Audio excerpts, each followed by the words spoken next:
সবচাইতে অথেন্টিক কারটা? স্ত্রীটা। স্ত্রী যে সার্টিফাই করে ওইটা হলো সবচাইতে মূল্যবান।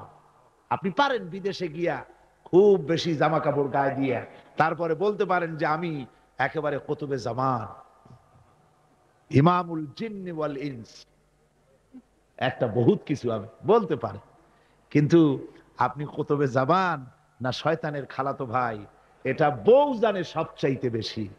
কে জানে সবচাইতে বেশি? বউ। স্ত্রী জানে সবচাইতে বেশি। রাসূলুল্লাহর সার্টিফিকেট স্ত্রী দিচ্ছে। সুবহানাল্লাহ। দেখুন, হুজুর যখন নবুয়ত পেলেন এবং হযরত খাদিজার কাছে পেশ করলেন, লম্বা ঘটনায় যাব না। রাসূলুল্লাহ যখন নবুয়তের কথা পেশ করলেন হযরত খাদিজার কাছে, উম্মুল মুমিনিন হযরতে খাদিজাতুল কুবরা রাদিয়াল্লাহু তাআলা আনহা এক সেকেন্ডও দেরি করেন নাই, এক মুহূর্ত দেরি করেন নাই। আমরা জানি একটা স্ত্রী তার স্বামীর জন্য জান দিতে পারে, মাল দিতে পারে, ভালোবাসা জীবনে যা আছে সব উজাড় করে দিতে পারে, কিন্তু স্ত্রী কখনো স্বামীর উপরে ঈমান আনতে পারে না। পারে নাকি? টেস্ট করেন আজকে। আজকে গভীর রাত্রে ঘুম ভাঙিয়া বউকে জাগান, এই মাত্র স্বপ্নে দেখলাম এক ফেরেশতা বলে গেল আমি নাকি পীর, তো তুমি সর্বপ্রথম আমার কাছে মুরিদ হও। বউ বলবে যে এই দান্দাবাজি আমার কাছে কইও না, অন্য কোথাও পথ দেখো। ঠিক না? স্ত্রী জান দিয়ে দিতে পারে স্বামীর জন্য, ঈমান আনতে পারে না। আল্লাহর নবী যখন নবুয়তের কথা হযরতে খাদিজার কাছে পেশ করলেন, হযরতে খাদিজা এক মুহূর্ত দেরি করেন নাই, এক সেকেন্ডও চিন্তা করেন নাই, সঙ্গে সঙ্গে মা খাদিজা পড়েছেন লা ইলাহা ইল্লাল্লাহু মুহাম্মাদুর রাসূলুল্লাহ। জোরে সোরে পড়েন লা ইলাহা, না না না ওইটা, লা ইলাহা, জোরে পড়েন লা ইলাহা।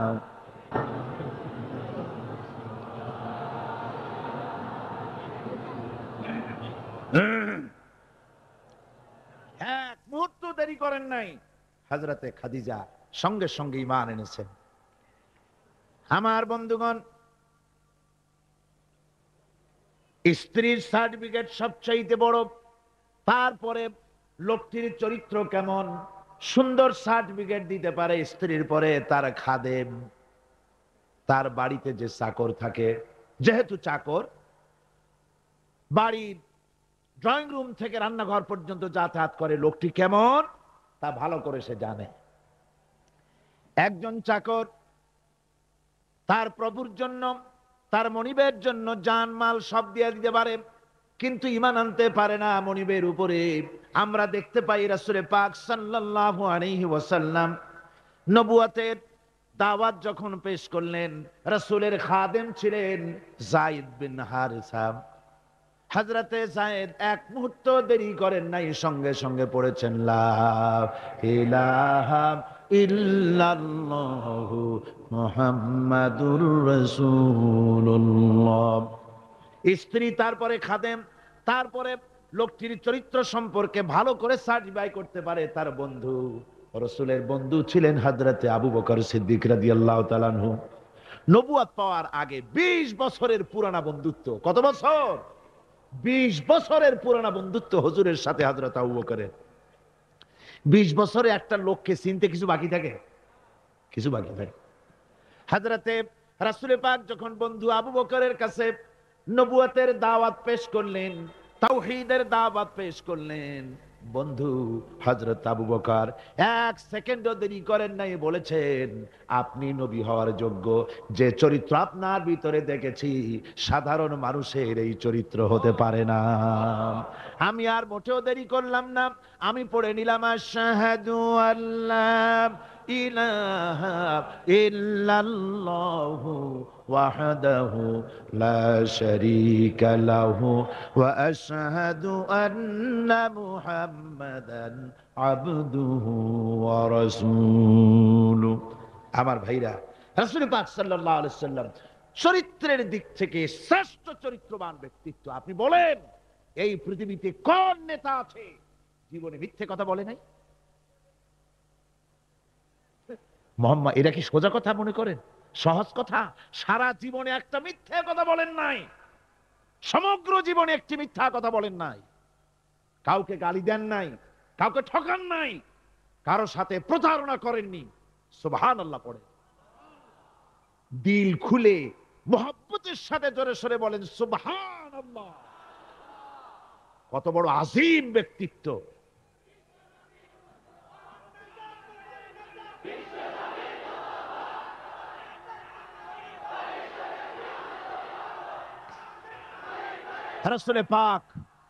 রাসূলে পাক সাল্লাল্লাহু আলাইহি ওয়াসাল্লাম সমগ্র বিশ্বের নেতা, ইমামুল মুত্তাকিন, ইমামুল মুরসালিন, সমগ্র পৃথিবীর মানুষের নেতা, জেনেদের নেতা, সবার নেতা। তাই তোমার নেতা আমার নেতা কে? জোরে বলেন, তোমার নেতা আমার নেতা কে?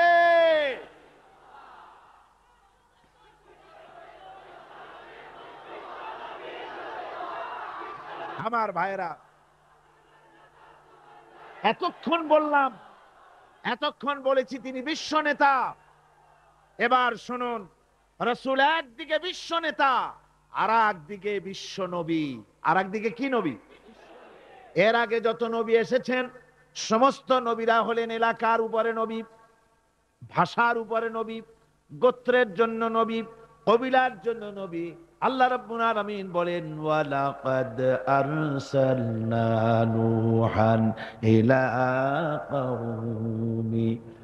আমি নূহ আলাইহিস সালামকে লাকাদ আরসালনা নূহান ইলা কওমিহি, আমি নূহ আলাইহিস সালামকে তার কওমের জন্য নবী করেছি।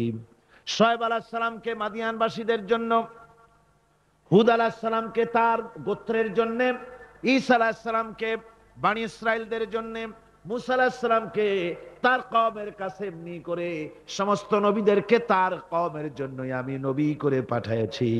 কিন্তু মুহাম্মদুর রাসূলুল্লাহ সাল্লাল্লাহু আলাইহি ওয়াসাল্লামকে বিশেষভাবে কোন কওমের জন্য আমি নবী করি নাই। সুবহানাল্লাহ। কোন খাস কওমের জন্য মুহাম্মদ সাল্লাল্লাহু আলাইহি ওয়াসাল্লাম নবী নন। তার সম্মান এই পৃথিবীতে সবচাইতে বেশি মর্যাদা কার? হুজুরের। আল্লাহর পরে যার মর্যাদা, আল্লাহর পরে যার মর্যাদা, তিনি হচ্ছেন বিশ্বনবী জনাবে মুহাম্মদ রাসূলুল্লাহ সাল্লাল্লাহু আলাইহি ওয়াসাল্লাম। আমরা কোরআনে কারীমের মধ্যে দেখেছি, এই কোরআনে কারীমের ভিতরে আল্লাহ রাব্বুল আলামিন যত নবীদেরকে এই কোরআনে নাম উল্লেখ করেছেন, কোরআন শরীফে কতজন নবীর নাম আছে? 25 জন নবীর নাম আছে। এই 25 জন নবীদের মধ্য থেকে যারে যখন ইচ্ছে করেছেন আল্লাহ পাক নাম ধরে ধরে ডেকেছেন, ইয়া আদামু উসকুন আনতা ওয়া যাওজুকাল জান্নাহ। নাম ধরে ডাকলেন আদমকে। ইয়া ইয়াহইয়া খুযিল কিতাবা বিকুওয়া, হযরত ইয়াহইয়াকে ডাকলেন নাম ধরে। ইয়া যাকারিয়া, ইয়া নূহ। হযরত মুসা আলাইহিস সালামকে ডাকতেছেন ওয়ামা তিলকা বিয়ামিনিকা ইয়া মূসা। আবার যখন আল্লাহ রাব্বুল আলামিন মুসলমানদের জাতির পিতাকে ডাকার দরকার বোধ করলেন, কে মুসলমানদের জাতির পিতা? ভুল করবেন না যেন, আমাদের দেশের লোকেরা পেঁচ লাগায় ফেলাইছে, মিছিল করে, স্লোগান দেয় আমার নেতা তোমার নেতা অমুক সাতামাতা হাবিজাবি। মুসলমানদের জাতির পিতা আল্লাহ পাক ঠিক করে দিয়েছেন। কে ঠিক করেছেন? মিল্লাতা আবিকুম ইব্রাহিম হুয়া সাম্মাকুমুল মুসলিমিন। আল্লাহ পাক বলছেন দুনিয়ার সমস্ত মুসলমানদের পিতা, তোমাদের জাতির পিতা কে? হযরত ইব্রাহিম আলাইহিস সালাম। তোমরা আন্দাজে একটা পথের থেকে ধরে নিয়ে সাতামাতা জাতির পিতা বানাইতে পারো না। তোমরা বানাতে পারো জাতির পিতা, কিন্তু ইসলামের কাছে তার জুতার ফিতার কদর নাই।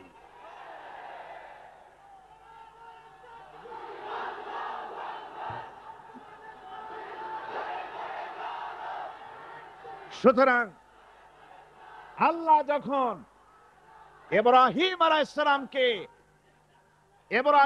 সালামকে ডাকার দরকার বোধ করেছেন, তখন কিন্তু ও মুসলমানদের জাতির পিতা এই কথা বলে তিনি ডাকেন না, দেখেছেন? আল্লাহ রাব্বুল আলামিন ডাকলেন কিভাবে? কোরআনে কারীমের দিকে লক্ষ্য করুন। রব্বুল আলামিন বলেন, ওয়ানাদাইনাহু আইয়া ইব্রাহিম قد صدقت الرؤيا إنا كذلك نجزي المحسنين।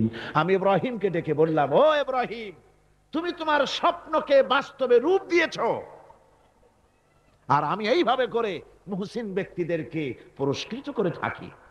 আল্লাহ পাক জাতির পিতা বলে ডাকলেন না, ইব্রাহিম নাম ধরে ধরে আল্লাহ পাক ডেকেছেন সব নবীদেরকে। কিন্তু গোটা কোরআন শরীফ, এই যে 30 পারা কোরআন, কোরআনে কারীমের প্রথম থেকে নিয়ে শেষ পর্যন্ত পড়ে দেখেন, ইয়া ইয়াহইয়া সে ইয়া জাকারিয়া, ইয়া মুসা, ইয়া ঈসা, এভাবে করে আছে, কিন্তু কোন জায়গায় ইয়া মুহাম্মদ, ইয়া আহমদ নাই। সুবহানাল্লাহ, সুবহানাল্লাহি বিহামদিহি। হুজুরকে আল্লাহ রাব্বুল আলামিন নাম ধরে ডাকেন নাই। নাম ধরে তো ডাকলেনই না। এই পৃথিবীতে কোন নবীদের তার নবীকে নাম ধরে ডাকার ব্যাপারে কোনো নিষেধ ছিল না। আল্লাহ রাব্বুল আলামিন মুমিনদেরকে বলে দিলেন, লা তাজআলু দুআআর রাসূলি বাইনাকুম কাদুআই বা'দিকুম বা'দা। তোমরা যেমন পরস্পর পরস্পরকে নাম ধরে ডাকাডাকি করো, এইভাবে করে আমার হাবিব মুহাম্মদ রাসূলুল্লাহ সাল্লাল্লাহু আলাইহি ওয়াসাল্লামকে কখনো নাম ধরে ডেকো না। সুবহানাল্লাহ, কখনো নাম ধরে ডেকো না। এই সম্মান আল্লাহ রাব্বুল আলামিন তার হাবিবকে দান করেছেন। এই সম্মান দিয়ে তাকে আল্লাহ পাক করলেন বিশ্ব নবী। কি নবী করেছেন? বিশ্ব নবী। আল্লাহ পাক বলছেন, নবী আপনি বলুন, যেহেতু রাসূলের রিসালাত হচ্ছেন বিশ্বজনীন, বিশ্বজনীন, সার্বজনীন, কিয়ামত পর্যন্ত নবুয়ত চলবে কার? মুহাম্মদ রাসূলুল্লাহ সাল্লাল্লাহু আলাইহি ওয়াসাল্লাম। আল্লাহ রাব্বুল আলামিন বলেন, কুল ইয়া আইয়ুহান নাসু ইন্নী রাসূলুল্লাহি ইলাইকুম জামিআ। ও নবী আপনি বলে দেন, হে মানব সকল, আমি তোমাদের সকলের জন্য আল্লাহর পক্ষ থেকে রাসূল হয়ে এসেছি। সকলের জন্য আমি রাসূল। এই জন্য মুহাম্মদ সাল্লাল্লাহু আলাইহি ওয়াসাল্লাম শুধু আমাদের মুসলমানদের রাসূল এটা দাবি করা যাবে না, তিনি সকলের জন্য। আল্লাহ যেমন সকলের, আল্লাহ কি শুধু মুসলমানদের না? সূরা ফাতিহায় কি পড়ি? আলহামদুলিল্লাহি রাব্বিল মুসলিমিন পড়ি, রব্বিল আউলিয়া ওয়াল মুত্তাকিন পড়ি, রব্বিল কি বলে রব্বুল মুত্তাকিন পড়ি না, আমরা পড়ি আলহামদুলিল্লাহি রাব্বিল আলামিন। আল্লাহ হচ্ছেন সকলের জন্য, সকলের স্রষ্টা। আল্লাহ যেমন সকলের, আল্লাহ পাক বলেন আমি যেমন সকলের, আমার নবী বিশ্ব নবীকে বানায় দিলাম, ওয়ামা আরসালনাকা ইল্লা রাহমাতাল লিল আলামিন। আমি রব্বুল আলামিন, আর আমার হাবিব হচ্ছেন রাহমাতুল লিল আলামিন। আমি সকলের স্রষ্টা, আর আমার রাসূল সকলের জন্য রহমত। যারা বলেন সুবহানাল্লাহ, সকলের জন্য তিনি রহমত। আল্লাহ পাক বলেন, ওয়ামা আরসালনাকা ইল্লা কাফাতান লিন-নাসি বাশীরান ওয়া নাযীরা। আমি আপনাকে तमाम পৃথিবীর মানুষের জন্য সুসংবাদদাতা হিসেবে আর সতর্ককারী হিসেবে আপনাকে প্রেরণ করেছি, সকলের জন্য আপনি। আল্লাহ রাব্বুল আলামিন তার হাবিব সম্পর্কে বলেন, তাবারাকাল্লাযী নাযালাল ফুরকানা আলা আবদিহি লিয়াকুনা লিল আলামিনা নাযীরা। অতীব বরকতশালী সে আল্লাহ রাব্বুল আলামিন, যিনি তার বান্দার উপরে ফুরকান অবতীর্ণ করেছেন, যাতে করে তিনি তার কওমের কাছে দাওয়াত পৌঁছান। এ কথা বলা হয় নাই লিয়াকুনা লিল আলামিনা নাযীরা, বিশ্ববাসীর কাছে যেন তিনি দাওয়াত পৌঁছাতে পারেন, আল্লাহর সম্পর্কে, জাহান্নাম সম্পর্কে ভীতি প্রদর্শন করাতে পারেন, জান্নাতের সুসংবাদ দিতে পারেন, হেদায়েতের দাওয়াত পৌঁছে দিতে পারেন। এই জন্য আমি রাসূলকে পাঠিয়েছি তামাম বিশ্বের সমস্ত মানুষের জন্য। সুবহানাল্লাহি ওয়া বিহামদিহি, তিনি সকলের জন্য। তার সম্মান আর মর্যাদা আল্লাহ রাব্বুল আলামিন এমন ভাবে পেশ করলেন, তার মর্যাদা এত বেশি, নবীর মর্যাদা এত বেশি, মুহাম্মদ সাল্লাল্লাহু আলাইহি ওয়াসাল্লাম যদি উম্মতের কোনো ব্যাপারে যদি বলেন হ্যাঁ, অমনি উম্মতের জন্য তা হালাল হয়ে যায়। সুবহানাল্লাহ পড়ে। কে আছে এমন যে তার মুখের কথাই কোন পরামর্শের ধার ধারে না? মুখের কথাটা কি? আইন। রাসূল যদি বলেন হ্যাঁ, উম্মতের জন্য কি হয়? হালাল। রাসূল বলছেন না, উম্মতের জন্য কি হয়ে গেল? হারাম হয়ে গেল। সুবহানাল্লাহি ওয়া বিহামদিহি। এটা হচ্ছে আল্লাহ তার রাসূলকে লেজিসলেটিভ পাওয়ার, আইন তৈরি করার অধিকার আল্লাহ তার হাবিবকে দিয়েছেন। রাসূল ছিলেন শারে, শরীয়ত প্রণেতা। হালাল হারামের সীমারেখা কোরআনে যা আছে এটুকুনি শেষ নয়। হালাল হারামের সীমারেখা রাসূল পাককে প্রদান করার জন্য, নির্ধারণ করার জন্য আল্লাহ পাক তাকে পারমিশন দিয়েছেন, পাওয়ার দিয়েছেন। ওয়ামা আতাকুমুর রাসূলু ফাখুযুহু ওয়ামা নাহাকুম আনহু ফান্তাহু। এই আয়াত দিয়ে প্রমাণিত হয় রাসূল তোমাদের জন্য যা দেন তা গ্রহণ করো, যা নিষেধ করেন তার থেকে বিরত থাকো, ফিরে থাকো। রাসূল পাক সাল্লাল্লাহু আলাইহি ওয়াসাল্লামের ইজ্জত সম্মান এভাবে আল্লাহ দান করলেন। হ্যাঁ বললে হালাল হয়ে যায়, না বললে হারাম হয়ে যায়। রাসূলের মর্যাদা এত বেশি, তিনি যদি পথ চলেন, পা উঁচু করলে আরশে আজিম পর্যন্ত চলে যান। তিনি যদি আল্লাহর দরবারে মোনাজাত করেন, মোনাজাত করতে দেরি আছে, কবুল হতে দেরি নাই। হাত তোলা লাগে না, হাত তোলা লাগে না। আমরা যে হাত তুলে মোনাজাত করি, হুজুর সাল্লাল্লাহু আলাইহি ওয়াসাল্লাম হাত তুলেছেন, আবার অনেক সময় হাত তোলেননি। কোন কোন সময় হাত, হাদিস শরীফে এসেছে এভাবে হাত উঁচু করেছেন আকাশের দিকে, হাদিস শরীফে এসেছে বগলের সাদা চামড়া দেখা গিয়েছে, এভাবে আল্লাহর কাছে দুহাত তুলে, দুহাত প্রসারিত করে আল্লাহর কাছে কামনা করেছেন। এমন সত্তা, মনে এরাদা করতে দেরি, কবুল হতে দেরি নেই।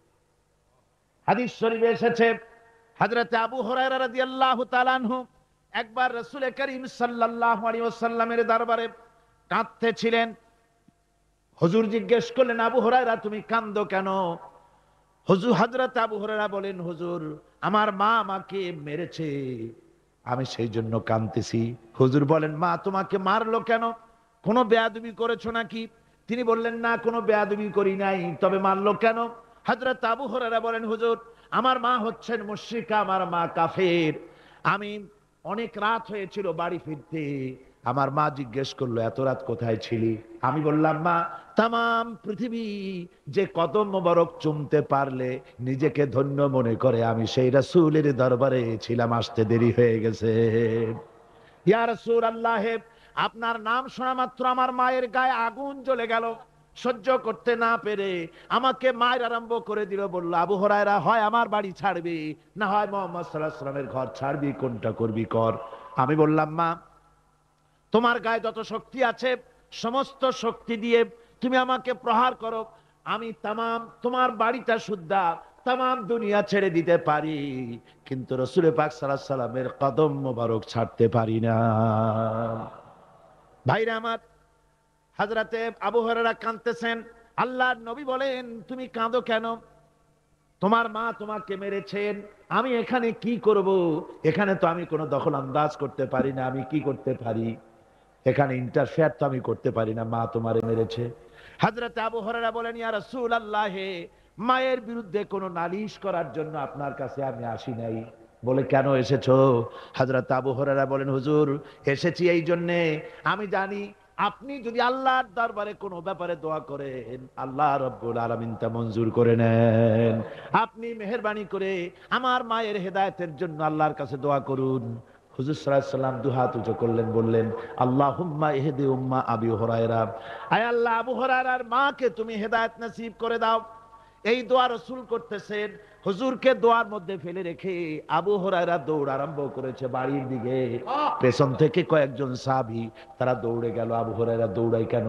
এত ভদ্র মানুষ, কোন সময় কারোর সাথে রাগারাগি করে না, দৌড়ায় কেন? নিশ্চয়ই কোনো বিপদ বুঝি হয়ে গিয়েছে। পিছন থেকে জামা টেনে ধরেছে। কি হয়েছে, দৌড়াও কেন? হযরতে আবু হুরায়রা বলেন, আমার জামা ছেড়ে দাও, আমাকে দৌড়াতে দাও। আমি দৌড়াইয়া বাড়ি পৌঁছে গিয়ে দেখতে চাই আমি আগে দৌড়ে বাড়িতে গেলাম না নবীজির দোয়া আমার আগে আমার বাড়ি পৌঁছে গেল। কোনটা হলো আমি সেটা দেখতে চাই। হযরত আবু হুরায়রা দৌড়াতে দৌড়াতে ঘরের কাছে গিয়ে নক করেছে। ভিতর থেকে আওয়াজ এলো, কে? হযরত আবু হুরায়রা বললেন, মা, আমি ফিরে এসেছি। মা বলছেন, বাবারে অপেক্ষা কর, দরজা খুলতেছি। হযরত আবু হুরায়রা বলেন, মায়ের গলার আওয়াজের মধ্যে শিরকিয়াতের কর্কশতা পেলাম না, মায়ের গলার আওয়াজের মধ্যে তাওহীদের নরমিয়াত পেলাম। আমার মনে হলো রাসূলুল্লাহর তীর তার নিশানায় পৌঁছে গেছে। কিছুক্ষণ পর মা আমার বেরোলেন, মাথার চুল দিয়া পানি পড়তেছে, বুড়া মানুষ। মা আমার কাছে এসে বলল, বাবা, তোমাকে মারার পর আমি বড় অনুতপ্ত হয়েছি, মনে মনে অনুশোচনা করেছি। আরে আমার ছেলে তো কোনো খারাপ জায়গায় যায় নাই, কোনো খারাপ মানুষের কাছে যায় নাই, মারলাম কেন? বড় অনুতপ্ত হয়ে গেছি আমি। এই অনুশোচনা করে আমি এই মাত্র গোসল করেছি। আমাকে নিয়ে চলো তুমি বিশ্ব নবী রাসূলুল্লাহর দরবারে। আমার ভাইরা, রাসূলে পাক সাল্লাল্লাহু আলাইহি ওয়াসাল্লাম আল্লাহর নবী এমন এক মহান সত্তা ছিলেন যে তিনি দোয়া আল্লাহর দরবারে হাত উঁচু করতে দেরি আছে, কিন্তু দোয়া কবুল হতে দেরি নাই। হিজরত করে মদিনায় এসেছেন, নামাজ পড়তে দিল চায়, কাবা শরীফের দিকে ফিরে যদি নামাজ পড়তে পারতাম দিলটা বড় ভালো লাগতো, কিন্তু হাত উঁচু করে মোনাজাত করতেছেন না, আল্লাহর কাছে বলতেওছেন না যে আল্লাহ তুমি আমার কিবলাটা বাইতুল মুকাদ্দাস থেকে ফিরাইয়া মক্কা শরীফে বাইতুল্লাহর দিকে ফিরাইয়া দাও। মুখেও বলতেছেন না, মনেও না, শুধু আকাশের দিকে বারবার তাকাচ্ছেন, মোনাজাত করেন নাই। মনে মনে আশা পোষণ করতেছেন যদি এমন একটা ওহী নাজিল হয়ে যেত। আল্লাহ রাব্বুল আলামিন সঙ্গে সঙ্গে রাসূল জোহরের নামাজ পড়তেছিলেন, 2 রাকাত পড়া হয়ে গেছে, এমন সময় ওহী নাজিল হয়ে গেল, ক্বাদ নারা তাকাল্লুবা ওয়াজহিকা ফিস সামা। ও নবী, আমি দেখতে পেয়েছি বারবার আপনি আকাশের দিকে তাকাচ্ছেন। সুবহানাল্লাহ, আমি দেখতে পেয়েছি। فَلَنُوَلِّيَنَّكَ قِبْلَةً تَرْضَاهَا فَوَلِّ وَجْهَكَ شَطْرَ الْمَسْجِدِ الْحَرَامِ। আর দেরি নাই, আপনার মনের আশা পুরো হয়ে গেছে, এক্ষুনি আপনার কিবলা পরিবর্তন করুন। হুজুর 2 রাকাত পড়েছিলেন বাইতুল মাকদাসের দিকে ফিরে, বাকি 2 রাকাত তিনি মক্কা শরীফের কাবা শরীফের দিকে ফিরলেন। আজও পর্যন্ত সেই মসজিদ আছে, সাক্ষ্য দিচ্ছে নবীর কথা কিভাবে মঞ্জুর হয়। মসজিদে কিবলাতাইন মদিনা মুনাওয়ারায় সে মসজিদ আজও আছে। ভাইরা আমার, রাসূল পাক সাল্লাল্লাহু আলাইহি ওয়াসাল্লাম এত বড় মর্যাদা সম্পন্ন ব্যক্তিত্ব, মহান ব্যক্তিত্বের উম্মতের মধ্যে আল্লাহ আমাদের শামিল করেছেন। শুকরিয়া স্বরূপ আমরা পড়ি আলহামদুলিল্লাহ। জোরে সোরে পড়েন আলহামদুলিল্লাহ। আমার ভাইয়েরা, মর্যাদা এত বেশি আল্লাহ রাসূলকে আল্লাহ রাব্বুল আলামিন দান করেছেন। এই পৃথিবীতে কোন মানুষের সঙ্গে যদি আপনি বেয়াদবি করেন, তিনি আপনার বাপ হোক, তিনি আপনার মা হন, অথবা আপনার ওস্তাদ হন, অথবা আপনার পীর হন, যে কেউ হোক না কেন, কারো সঙ্গে যদি কোনো বেয়াদবি হয়ে যায় তো শুধু একটা বেয়াদবি ছাড়া আর কিছুই না। কিন্তু নবীজির সঙ্গে যদি কেউ বেয়াদবি করে সেটা শুধু বেয়াদবি থাকে না, কুফরি হয়ে যায়। কি হয়ে যায়? কুফরি হয়ে যায়। রাসূলুল্লাহকে কেউ তাওহীন করলে, অসম্মান করলে, সমালোচনা করলে কাফের হয়ে যায়। যারা বলেন কি হয়ে যায়? কত বড় মর্যাদা। রাসূল পাক সাল্লাল্লাহু আলাইহি ওয়াসাল্লাম তার সামনে সাহাবায়ে কেরাম বসা, হুজুর কথা বলছেন, সাহাবায়ে কেরাম তারাও কথা বলছেন। কথা বলতে বলতে এক পর্যায়ে সাহাবীদের গলার আওয়াজ বড় হয়ে গেছে, হুজুরের গলার আওয়াজ শোনা যায় না, সাহাবীদের গলার আওয়াজটা বড় হয়ে গেল। আল্লাহ রাব্বুল আলামিন এতটুকুও বরদাস্ত করলেন, আমার নবীর গলার আওয়াজের চাইতে তোমাদের আওয়াজ বড় হলো কেন? সঙ্গে সঙ্গে ওহী নাজিল হয়ে গেল। আল্লাহ রাব্বুল আলামিন বলেন, ইয়া আইয়ুহাল্লাযীনা আমানু লা তারফাউ আসওয়াতাকুম ফাওকা সাউতিন নবী। ও বিশ্বাসীরা, খবরদার, তোমরা যারা ঈমান এনেছো শোনো, তোমাদের গলার আওয়াজ যেন আমার নবীর গলার আওয়াজের চাইতে বড় না হয়ে যায়। যদি তা হয়, আনতাহবাতা আমালুকুম, জীবনের সমস্ত ভালো কাজগুলি আমি আল্লাহ বরবাদ করে দেব। আজ পর্যন্ত এই আয়াতে কারিমা রাসূল পাক সাল্লাল্লাহু আলাইহি ওয়াসাল্লামের রওজায়ে আতহারের সামনে সবুজ সাইনবোর্ডের উপরে সোনার অক্ষর দিয়ে এই আয়াতে কারিমা লেখা রয়েছে, সুবহানাল্লাহ ওয়া বিহামদিহি। সর্বকালের, সর্বযুগের সর্বশ্রেষ্ঠ মহামানব, সর্বশ্রেষ্ঠ বিশ্বনবী, আল্লাহর পরে যার মর্যাদা, তিনি হচ্ছেন মুহাম্মদ রাসূলুল্লাহ সাল্লাল্লাহু আলাইহি ওয়াসাল্লাম। তার অনুসরণ করা ইবাদত, তার অনুসরণ করা কি? আর তার নাফরমানি করা কুফরি।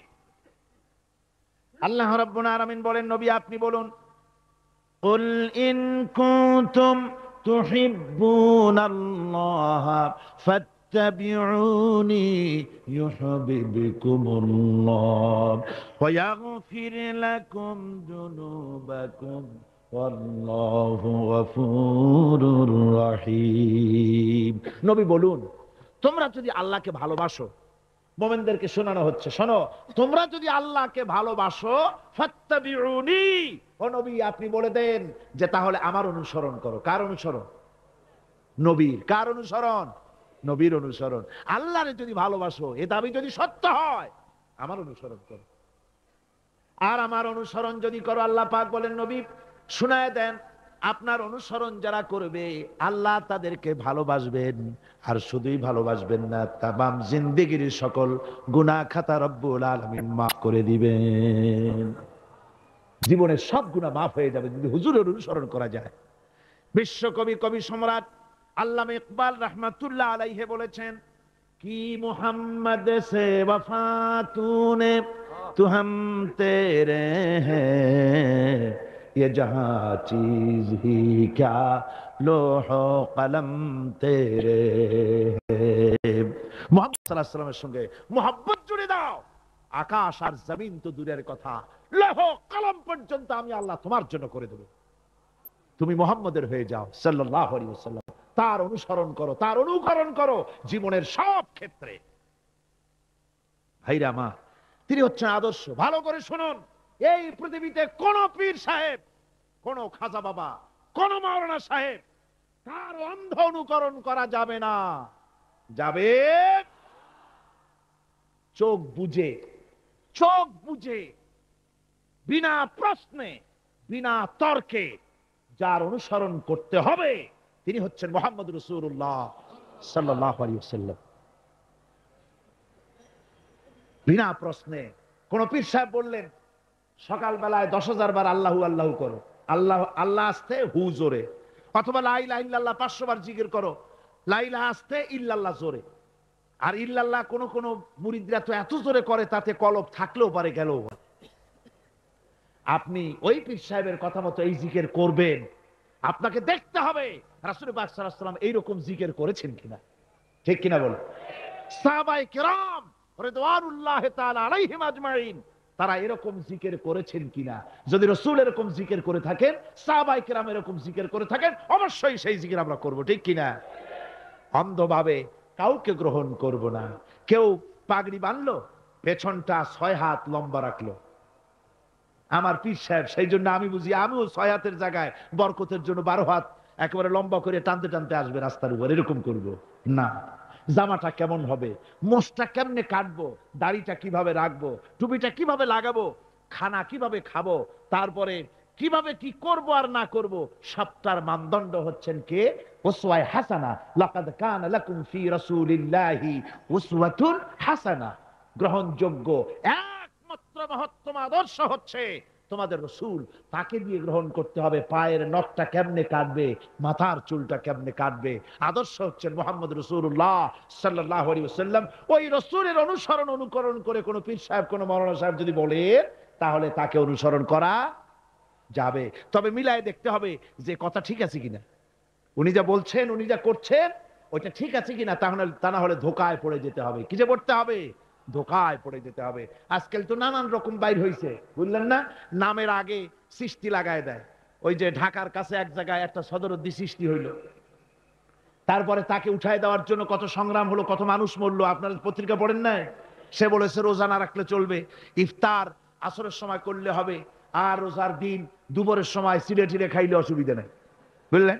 যশোরে গেলাম, সেখানে শুনলাম সেই পাকিস্তান আমলে এক পীর নাকি আসছিল, এসে বলে গেছে, ভাই আসল পর্দা মনের পর্দা, এর থেকে বাইরের কোনো পর্দা না। লোক দেখা না পর্দারা করে লাভ কি?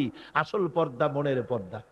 তারপরে মনে মনে নামাজ পড়ো, মনে মনে রোজা রাখো, মনে মনে হজ করো, যাকাত দাও, মনটা সাফ হয়ে গেলে তোমার আর কোনো অসুবিধা নাই। এই মনের পীর আসলো, আমি সেই এলাকায় গেলাম, যাইয়া শুনি এই রকমের কাম করছে। আমি বললাম, ওই লোকটা যদি আবার আসে আম গাছের সাথে বান্ধে থুইও। তারপরে সে যখন বলবে যে আমার তো পেশাব পায়খানা করা লাগবে, আমারে ছাড়ো, তোমরা বলবা যে না, ছাড়া যাবে না। মনে মনে যদি নামাজ পড়া যায়, মনে মনে পেশাব পায়খানা করুন। যদি বলে আমার ক্ষুধা লাগছে অথবা পানি পান করব, তৃষ্ণা লেগেছে, বলতে হবে মনে মনে যদি রোজা রাখা যায় তো মনে মনে খাওয়া দাওয়ার কামটা সারিয়ে নেন মেহেরবানি করে। এই ধরনের কিছু সংখ্যক লোক বেরিয়েছে, যাদেরকে লোকেরা সাহাবীদের চাইতে, নবীদের চাইতেও বড় মনে করে। আশ্চর্য কথা, বিভিন্ন জায়গায় এ ধরনের পীর হয়, তাদের আবার নওরোজ অনুষ্ঠান হয়, তাদের জন্ম দিবসে তাদেরকে গোসল করানো হয়, সেই গোসলের পানি আবার মুরিদেরা খায়। জোরে কর নাউজুবিল্লাহ, জোরে কর নাউজুবিল্লাহ।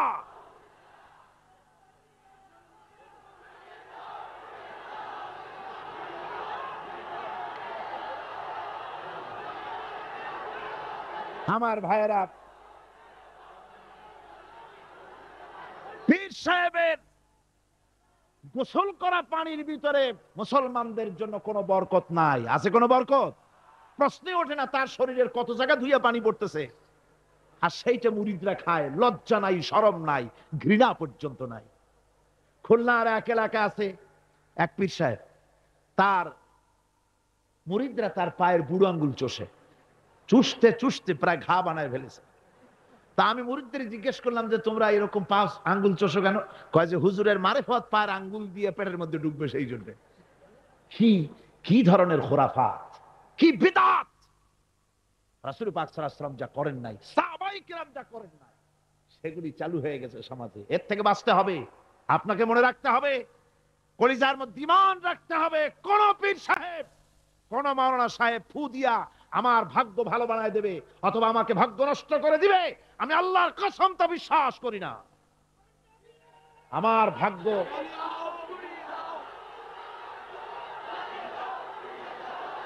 আমার ভাগ্য, আমার তাকদীর, ভালো বা খারাপ, এ সবটা হতে পারে আল্লাহর পক্ষ থেকে। কার পক্ষ থেকে? জোরে বলেন, কার পক্ষ থেকে? আল্লাহর পক্ষ থেকে হতে পারে। সুতরাং আজকে আমাদের দেশে বহুত নকল পেরিয়ে গেছে। পীর মুরিদি একসময় খুব ভালো ছিল, কিন্তু যে জিনিস যত ভালো তার নকল বেরোয় তত তাড়াতাড়ি। তবে আলহামদুলিল্লাহ, এখনো আলহামদুলিল্লাহ কিছু হাক্কানি পীর এখনো আছে, যারা সমাজের কাজ করেন, যারা ওইভাবে কদম বুসি নেওয়ার জন্য পা আগ বাড়ায় দেয় না। সেই জন্য বলছি যে আমাদেরকে ইত্তেবা করতে হবে রাসূলের। কার ইত্তেবা করতে হবে? যা রাসূল করেন নাই, যা সাহাবায়ে কেরাম করেন নাই, তা আমরা করতে পারি না। এই জন্য আমার মুসলমান ভাইয়েরা, আল্লাহর প্রতি ঈমান, রাসূলের প্রতি ঈমান। ঈমানের অর্থ হলো আল্লাহর নবী যে কথাগুলি তিনি বলে গিয়েছেন তার ওসওয়াকে ধরে রাখা, রাসূলের আদর্শ দিয়ে পায়ের নখকাটা থেকে শুরু করে মাথার চুল পর্যন্ত গ্রহণ করতে হবে। নবী মুহাম্মদুর রাসূলুল্লাহ সাল্লাল্লাহু আলাইহি ওয়াসাল্লামের তিনি যেভাবে যা করেছেন তার উল্টাপাল্টা একটাও করা যাবে না, সব করতে হবে কার কথা মতো? রাসূল পাক সাল্লাল্লাহু আলাইহি ওয়াসাল্লামের কথা মতো। রাসূলের প্রতি ঈমান এর অর্থ হলো তিনি হচ্ছেন আইনদাতা, তিনি আইন ও বিধান দিয়েছেন আল্লাহর পক্ষ থেকে। আইন ও বিধান কার পক্ষ থেকে দিয়েছেন? আল্লাহর পক্ষ থেকে।